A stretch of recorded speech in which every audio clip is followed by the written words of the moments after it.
Certaines personnes s'enfuient parce qu'elles espèrent pouvoir un jour mener une vie meilleure. D'autres veulent simplement échapper à leur punition, généralement juste. Les raisons pour lesquelles les gens décident de s'enfuir sont extrêmement variées et passionnantes. C'est pourquoi nous vous présentons aujourd'hui les évasions les plus extraordinaires de tous les temps. Vous y trouverez des manœuvres spectaculaires et des poursuites folles. La vidéo d'aujourd'hui sera passionnante, alors restez à l'écoute sur Bon à savoir. Le 16 septembre 1979, l'une des évasions les plus spectaculaires de l'histoire de l'Allemagne de l'Est a eu lieu. À l'époque, les familles Strelzig et Wetzel de Posneck en Thuringen ont osé fuir l'Allemagne de l'Est en traversant la frontière lourdement gardée de l'Allemagne de l'intérieur pour rejoindre l'Allemagne de l'Ouest. Ils l'ont fait à bord d'une montgolfière de fabrication artisanale, même si aucun d'entre eux n'avait d'expérience dans le domaine de l'aviation. Gunther Wetzel avait lu par hasard qu'un meeting de montgolfière avait eu lieu au Nouveau-Mexique un an plus tôt. Dès lors, il lui est apparu évident qu'il devait coudre lui-même un ballon de ce type et oser tenter un vol. Avec son ami Peter Strelzig, il a commencé à travailler sur le ballon en se basant uniquement sur des estimations. Néanmoins, le deuxième ballon s'est avéré apte à voler et Peter Strelzig s'est aventuré dans une première tentative d'évasion avec son fils. Cependant, ils n'ont pas surveillé les conditions météorologiques et le ballon s'est écrasé au sol au-dessus de la zone interdite en raison de l'humidité. La tentative d'évasion échoue et la Stasi est à leur trousse. Ils ont compris que la fuite était la seule issue possible et dans les 5 semaines qui ont suivi, ils ont cousu un nouveau ballon dont l'enveloppe mesurait 28 mètres de haut et 20 mètres de large. C'est avec ce ballon que les familles et leurs 4 enfants ont osé s'échapper de façon spectaculaire par une nuit de pleine lune en septembre. Une prairie près d'Oberlemnitz a servi de site de lancement, mais au cours de l'ascension, le ballon a pris feu et les familles ont risqué de s'écraser. Juste à temps, ils ont pu éteindre le feu et le vol a duré 28 minutes, couvrant une distance de 18 km. Le ballon a atterri dans une zone boisée près de Naila, dans le district de Hof, et l'évasion s'est donc bien déroulée. Plus tard, il est apparu que l'évasion des 2 familles était la seule à avoir été réalisée en montgolfière vers l'ouest. Le ballon utilisé est le plus grand jamais produit en Europe. Il est aujourd'hui exposé au musée de l'histoire bavaroise de Ratisbonne. L'île-prison d'Alcatraz, située à 2 km de la côte de San Francisco, fait encore l'objet de nombreuses légendes et histoires. La plus spectaculaire d'entre elles s'est probablement produite le 11 juin 1962 et est encore aujourd'hui appelée l'évasion d'Alcatraz. À l'époque, les 2 frères John et Clarence Sanglin, ainsi qu'un 3e détenu nommé Frank Morris, ont fait une tentative d'évasion spectaculaire de la prison de haute sécurité, qui était jusqu'alors considérée comme absolument à l'abri des évasions. Pour ce faire, le trio d'évadés avait passé des années à agrandir les ouvertures d'aération de leurs cellules à l'aide de la coutellerie de la prison. Dans la nuit du 11 juin, ils ont finalement franchi les ouvertures et se sont échappés par un couloir de service situé derrière leurs cellules. Lorsque les gardiens sont venus les chercher le lendemain matin, ils n'ont trouvé que 3 têtes artisanales faites de papier mâché, de cire, de peinture et de vrais cheveux.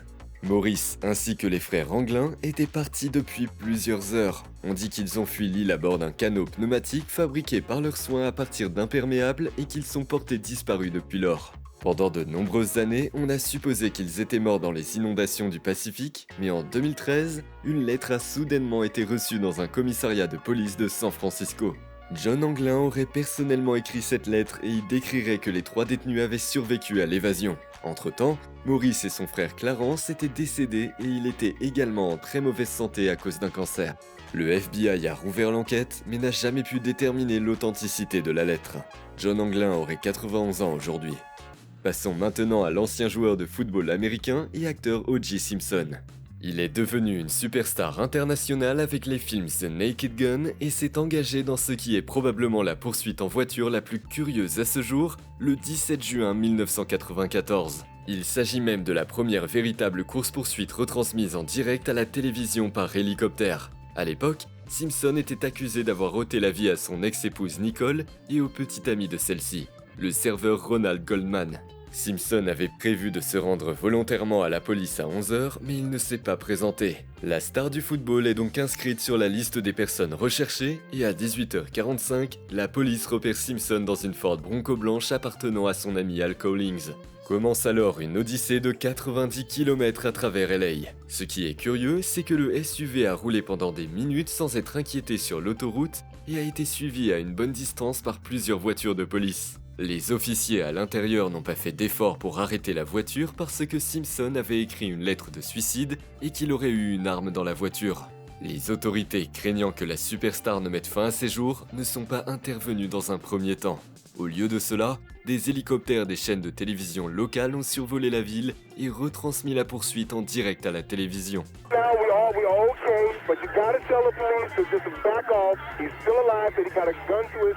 Certaines chaînes ont même interrompu le match d'ouverture de la Coupe du Monde qui se déroulait à Chicago au même moment pour la retransmettre. Finalement, plus de 90 millions de téléspectateurs ont assisté à la fuite de leur idole.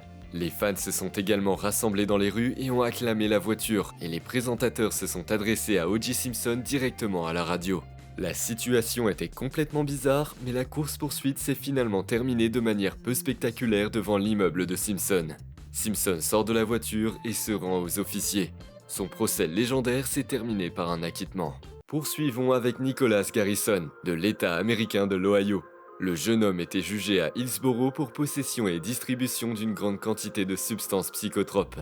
Il était déjà clair qu'il devait aller en prison pour les 6 prochains mois et le juge avait prononcé sa sentence depuis longtemps. Mais alors qu'un agent des forces de l'ordre s'apprêtait à lui passer les menottes pour le conduire hors de la salle d'audience, un événement s'est produit. Garrison se libère. 2 hommes se sont immédiatement lancés à sa poursuite, mais le criminel a été plus rapide. Les images des caméras de surveillance montrent comment Garrison a d'abord dépassé une femme âgée, s'est engouffré dans la cage d'escalier et a tenté de s'enfuir par les escaliers.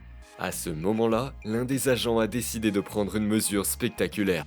Il a sauté sans cérémonie par-dessus la rampe pour arrêter Garrison dans l'escalier. Mais l'action a mal tourné car au lieu d'arrêter le fugitif, il a dévalé les escaliers la tête la première. Garrison a réussi à s'échapper et le policier a dû se rendre à l'hôpital avec 4 côtes cassées. Entre-temps, le fugitif a été repris. Passons maintenant à Joseph Kim, qui s'est évadé alors qu'il était encore un jeune garçon. Kim était orphelin en Corée du Nord, l'une des dictatures les moins respectueuses des droits de l'homme. Après la mort de son père lors de la grande famine des années 1990 et la disparition définitive de sa mère et de sa sœur alors qu'elle tentait de fuir vers la Chine, le jeune garçon s'est retrouvé livré à lui-même. Il n'avait pas d'argent, pas assez à manger et aucune perspective. Il a donc entrepris ce voyage risqué, même s'il craignait de ne pas survivre à sa tentative d'évasion. Cette crainte était justifiée car la Corée du Nord dispose d'une zone tampon de 4 km de large à la frontière avec la Corée du Sud qui est partiellement minée. En outre, la zone frontalière est sécurisée par des clôtures en fil de fer barbelé. Il ne lui restait donc qu'une seule option, s'enfuir en Chine en traversant un lac gelé.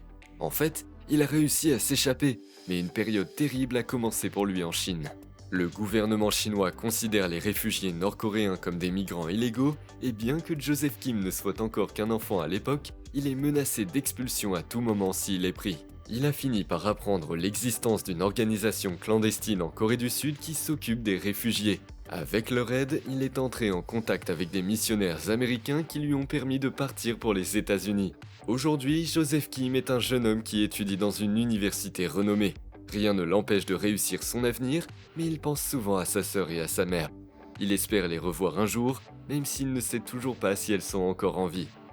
Nous poursuivons avec l'histoire de Yousra Mardini, âgée aujourd'hui de 23 ans. Fille d'un entraîneur de natation en Syrie, la jeune femme n'avait qu'un seul rêve, monter un jour sur le podium des Jeux Olympiques en tant que nageuse. Mais alors que la petite fille s'entraînait pour réaliser son rêve, la guerre a éclaté. La famille voulait initialement rester dans son pays d'origine, mais lorsqu'une bombe non explosée est tombée dans leur piscine, les parents ont voulu faire sortir leurs 2 filles du pays. Le 12 août 2015, Yousra Mardini et sa sœur aînée Sarah ont fui vers Istanbul via Beyrouth avec des cousins de leur père. Des passeurs les ont ensuite placés à Izmir avec 18 autres personnes dans un bateau gonflable qui n'était en fait conçu que pour 7 personnes. Ils étaient alors censés prendre le petit bateau pour se rendre sur l'île grecque de Lesbos, qui se trouve à au moins 9 km du continent. Mais pendant la traversée, un désastre s'est produit. Le moteur hors-bord est tombé en panne et le canot s'est rempli d'eau à cause d'une fuite. Il menaçait de couler et bien que tout le monde ait essayé d'évacuer l'eau du bateau, il n'y avait guère d'espoir. Finalement, Yousra et sa sœur Sarah ont sauté à l'eau pour alléger le bateau et le stabiliser. Avec 2 autres hommes, elles ont tiré le bateau gonflable pendant des heures, dans la nuit, jusqu'à la rive de sauvetage.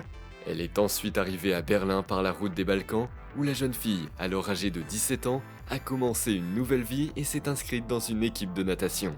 En juin 2016, le Comité international olympique a désigné Mardini comme l'une des 10 personnes à faire partie de l'équipe d'athlètes olympiques réfugiés aux Jeux d'été de Rio de Janeiro. Aujourd'hui, elle est même ambassadrice spéciale des Nations Unies et constitue une véritable source d'inspiration pour de nombreuses autres personnes.